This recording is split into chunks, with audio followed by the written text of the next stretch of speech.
Now then, part two of this wood dragon, or tree dragon, or forest dragon, or whatever takes your fancy.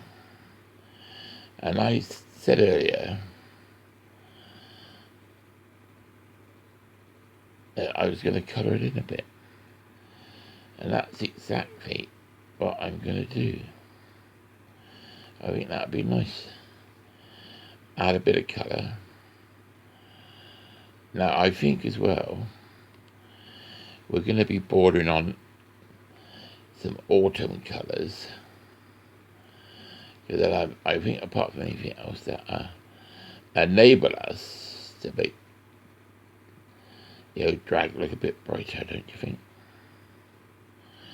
Which would be nice in itself.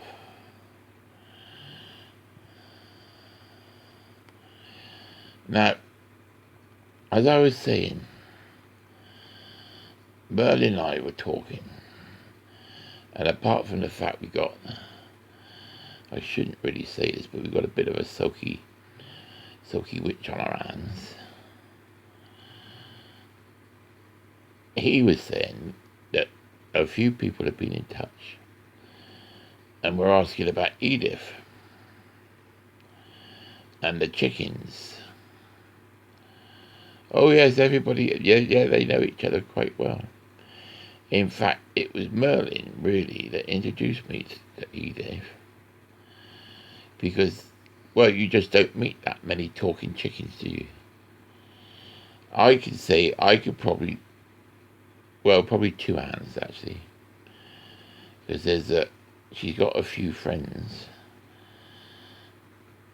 as our Edith.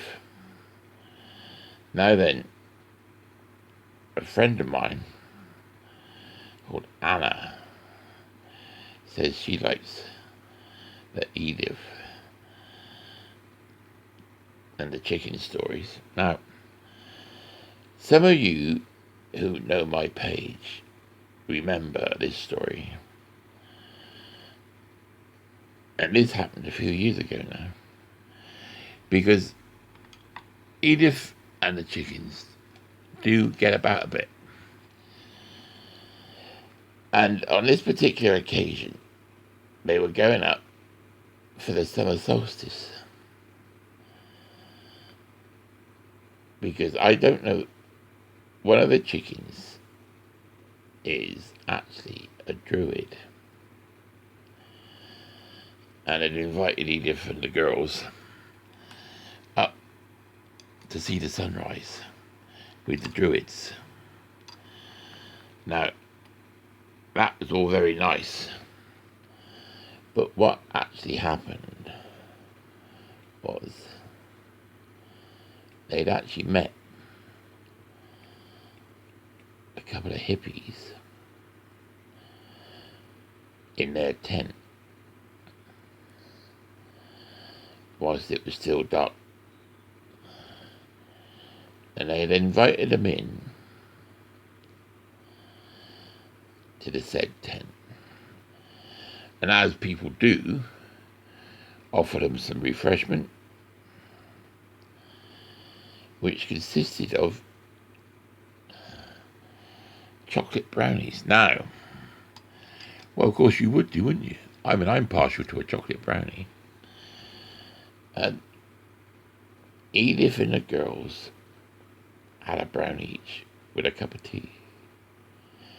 I mean, the tea did taste a bit funny, but then it was a herbal tea. What herb I can guess, but I wouldn't swear to it. Anyway, the top and bottom of it is that they, after the sun came up, they decided that they would go the 40-odd miles, 42, whatever it is, maybe a bit more, and go on up to London and visit their friends, the pigeons, on Trafalgar Square. Now, they felt a bit odd when they got there. And to be honest, they didn't think anything of it, really. But the next minute, Edith and 4 or 5 of the chickens are taking their hats off, which is quite unusual when they're out in public in itself. And they're actually in the Trafalgar Square fountain, swimming about, which is again unusual because you don't very often see a chicken swimming. Ducks, yeah, quite often, but chickens not so much. Now, of course, they're kind of used to that kind of behaviour on New Year's Eve, but this was the summer solstice, and which actually in London, in Trafalgar Square, didn't mean a great deal to many people, it's got to be said. But there they are, splashing around in their heart's content, and of course the police came. And the top and bottom of it is they all got arrested for public order offences. And, well, Edith did go a bit over the top, and she did actually knock a policeman's helmet off. She said it was completely accidental, but the police took a different view. So they ended up arrested. And I don't know how or who wrote that report up. Because, you see, Edith, in that situation, would clam up. Not a word, because you don't really want to spread the word around to everybody that you're a talking chicken. Because that way lies madness. So anyway, that's what happened. They got arrested and they had to go to court. And the judge, who actually was a friend of Edith's, but he couldn't admit that he was, without making himself look a bit silly, immediately threw out of court. Because how can you prosecute a chicken for dancing and swimming in a Trafalgar Square fountain? Just not going to happen, is it? Just not going to happen. Anyway, they got let off, which, and of course by now they were feeling quite hungry, as you do in these circumstances. People that know these circumstances would know exactly what I'm talking about. They got a thing called the munchies. So anyway, it was off back to Trafalgar Square, and just off of Trafalgar Square is the Planet Rock cafe or restaurant or burger bar or whatever you want to call it. And they popped in there with a couple of the Trafalgar Square pigeons that knew the lay of the land quite well. And they all decided to have veggie burgers with cheese, which sounded awfully nice. Now all this was going all right until Edith heard somebody order an omelette. Well, you can imagine. All hell broke loose. Chairs, stools, I don't know, everything flying all over the place. Now, being that Edith and the chickens have already been arrested that day earlier, have been to court and let off, it was imperative that they got away and not charged again. Because, I don't know what would have happened. I expect they would have reopened Holloway Prison, which, incidentally, I didn't even know had shut. A very good friend of mine, Helen, told me that. Yeah, I was trying to write a funny post. Yeah, on Facebook, and no, I got told. No more Holloway, it's gone shut. So there we are. Anyway, that's not important at this moment in time. So anyway, the police sirens were heard everywhere in London, and Edith heard them. The Trafalgar Square pigeons heard them, and they did what they call in the trade. They legged it. Well, flapped it as well. But because of their current condition, they couldn't get their little fat bodies off the ground because they were full of veggie cheeseburgers. So, anyway, top and bottom of it is they made it back to the camper van because they borrowed Merlin's camper van, which he had actually modified slightly. So add a self-return button on it because it would come straight back to me. I don't know why, but because that's obviously where Merlin was living, in the attic.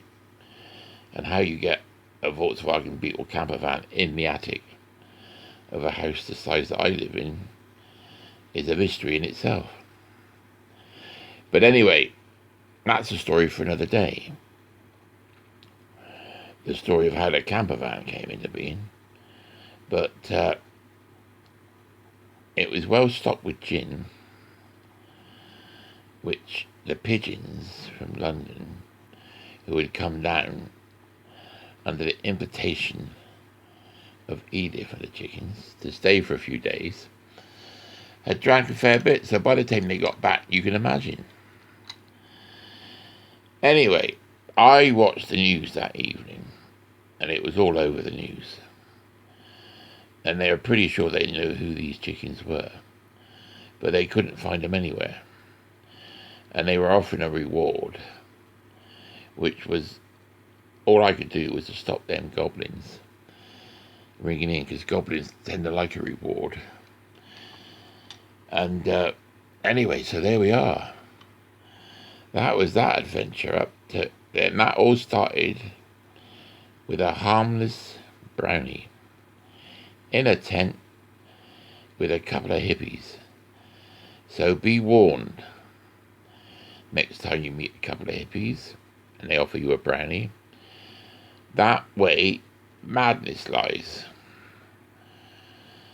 Absolute madness.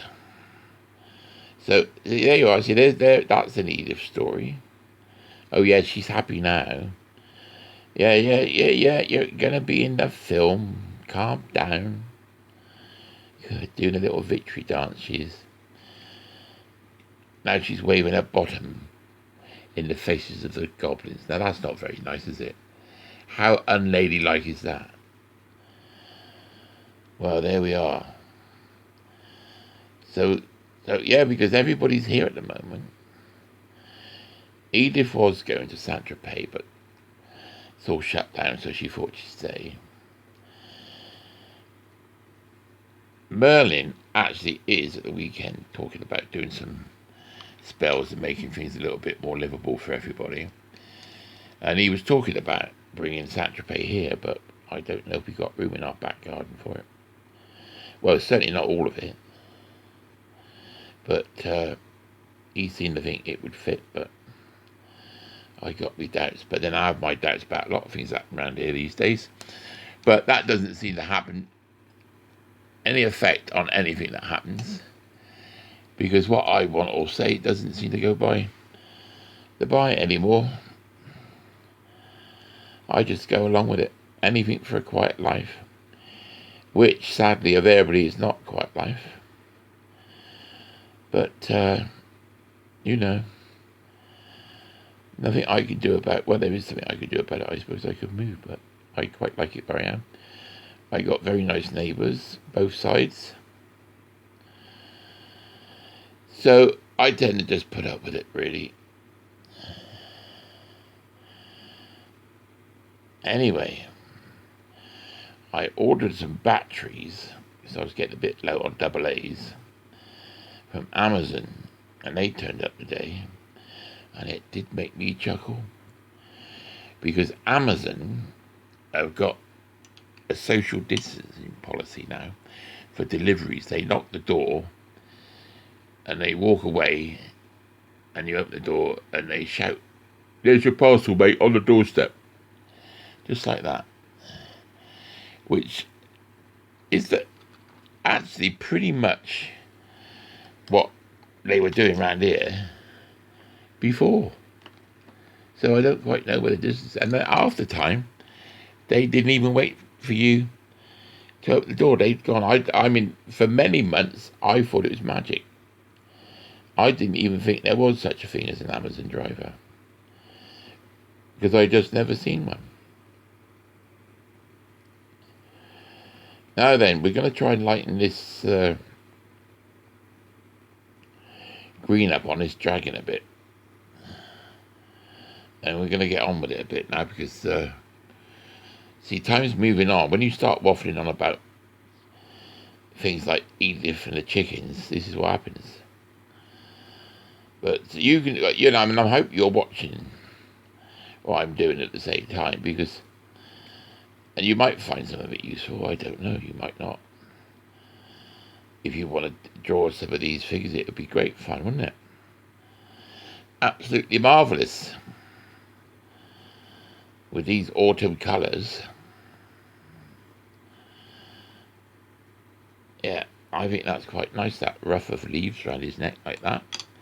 Now I reckon if we put some orange in there now, we could actually brighten this chap up a bit, don't you? Well, no, I think we decided, didn't we? Oh, that it's a lady. I'm a lady. So we better stick to that. Otherwise that could cause spot of bother. Now I'm not sure about this. We put a bit of orange in there. And a bit of orange down there. I'm not happy with those eyes. I keep looking at them. And I keep looking at them. Now I might have to do a bit of spinning around here a bit to try and see if I've got cotton caught on myself now. And I tell you, that's been there a while, because that was when I was making the gonks, and I made a gonk for a while. Well, I no need to, see? We just shut down. I got 3 boxes of gonks in the back room. No, they're not real gonks. Well, they are real gonks in the sense that they're real, but they're not moving about, so to speak. They certainly wouldn't be by now, because they're in plastic boxes, they're tight. Keep them fresh, you see. No, they were for the craft fairs that I do. I do craft markets. But of course they all got cancelled, because it is coronavirus thing. Which is completely understandable, don't get me wrong, I'm not, Takes me back to when we lost several fairs. In fact, most of the summer, to the foot and mouth. I think that was 2001. I dare say somebody will tell me if I'm wrong. But I'm sure it was 2001. But, yeah, that was terrible. Not anywhere near like as bad as this is, though. But, there we are.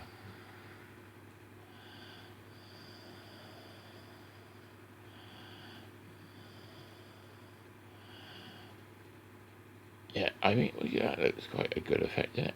Look at that. Purple, I suppose you'd call that. Down the back there. And I think we're going to do the same thing with these little fellas around here like that. Because these are actually what I'm using on here, watercolour pencils. So in theory, you can go over them afterwards with a drop of water, blend them in. But I would use a very dry brush, not much water on at all if I was going to do it, which I'm not actually. But again, this is actually water colour paper, which is a bit textured, so you get a nice effect with it, you see. I think you do anyway.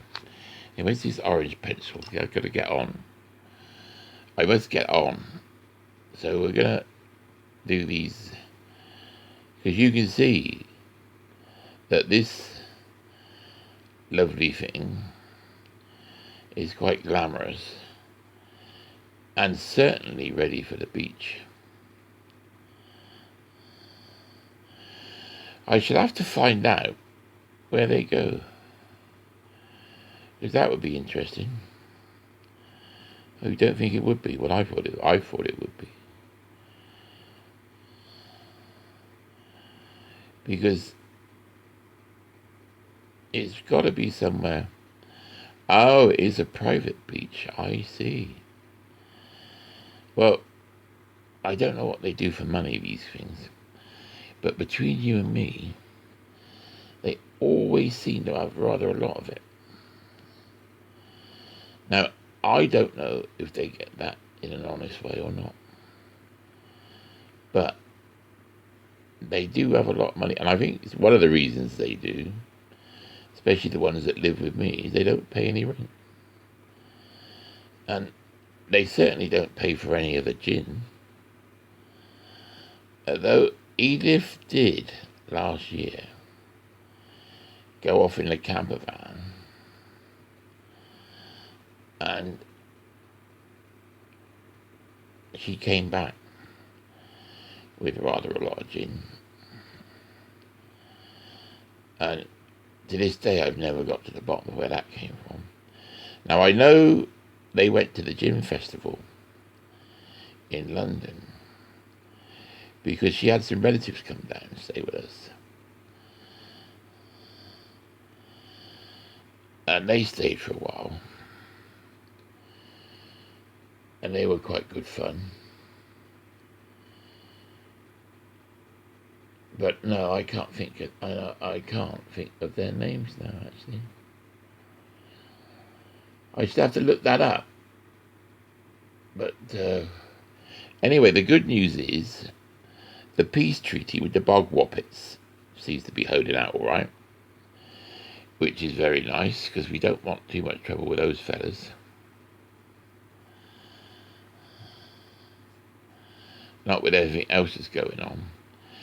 And I did hear a rumour that the Pirates might be back at the weekend, which is nice. I don't know if you met Stiff Willie.